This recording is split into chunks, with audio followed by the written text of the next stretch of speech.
Eh bien bonjour, nous allons parler d'une liaison pivot qui va aboutir en fait sur la mise en place de coussinets ou de roulements.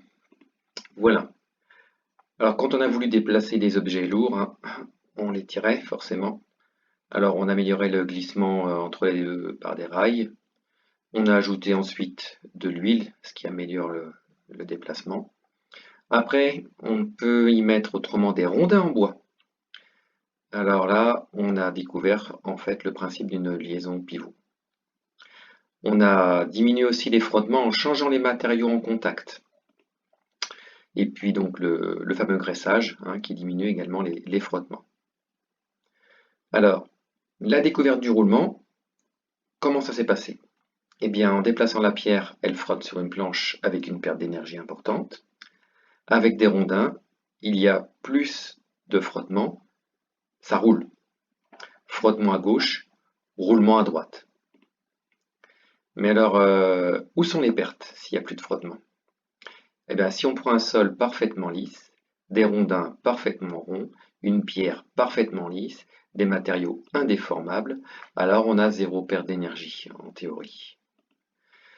Mais il y a forcément des défauts de forme et des déformations locales, hein.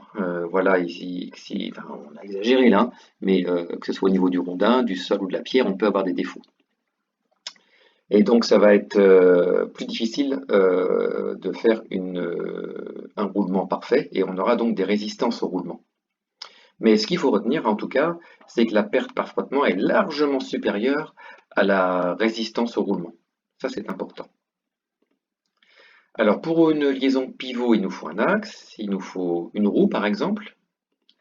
Et donc là, on a une liaison pivot puisque la roue peut tourner autour de l'axe, mais on va dire que la roue ne peut pas faire une translation le long de l'axe. Donc c'est une liaison pivot par frottement sec, pièce sur pièce, pièce brute sur pièce brute.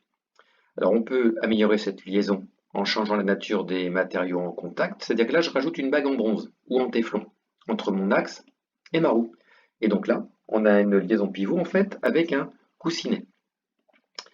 On peut encore améliorer le principe en y ajoutant deux roulements à billes par exemple, ici, et là on y met la roue avec un roulement, et là on aura encore beaucoup moins de perte d'énergie qu'avec les coussinets ou qu'avec des matériaux bruts. Alors, comment ça se présente au niveau des coussinets et au niveau des roulements? Donc le coussinet, bah, c'est un cylindre, un morceau de cylindre qui est ici. Et on le dessine souvent en coupe, avec le matériau ici à l'intérieur. Et puis, souvent d'ailleurs, les coussinets, c'est en matériau, un alliage de bronze ou de cuivre. Et donc, on y met des petits traits interrompus entre les traits pleins, là, au niveau de la déhachure. Donc, voici ici un axe et un demi-coussinet, puisqu'on est en coupe. Et on voit ici la demi-roue qui est ici. Alors, il y a deux types de coussinets, le coussinet, on va dire simple, et puis le coussinet avec une petite collerette.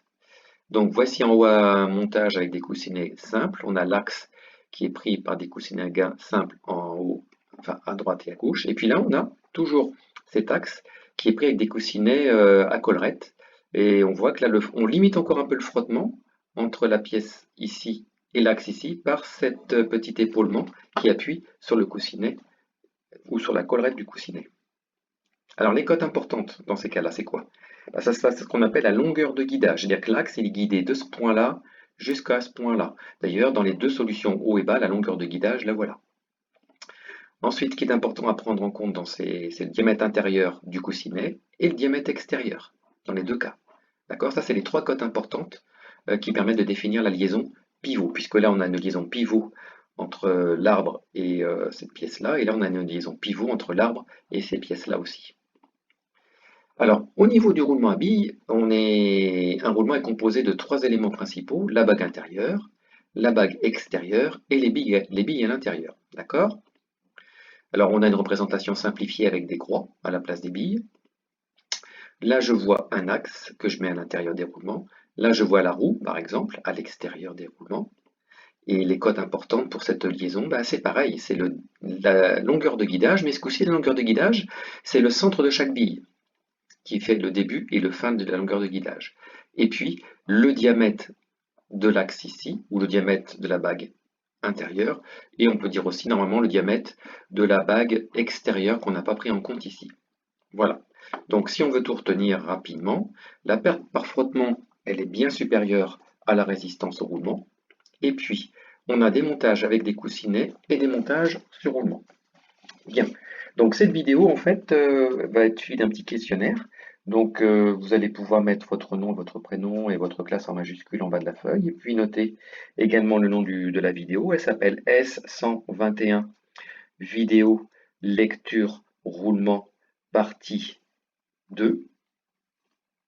Et ensuite, on va vous poser les questions suivantes. Quels sont les deux types de coussinets présentés dans ce diaporama? Question 2. Dans une liaison pivot assurée par deux coussinets, quelles sont les cotes importantes à prendre en compte? Question 3. Quels sont les trois composants principaux d'un roulement à billes? Voilà. Question 4. Quelle est la perte d'énergie la plus importante dans les deux solutions que je vous donne? Solution avec frottement ou solution avec roulement? Voilà. Donc, je vous souhaite une bonne journée et je vous dis à bientôt.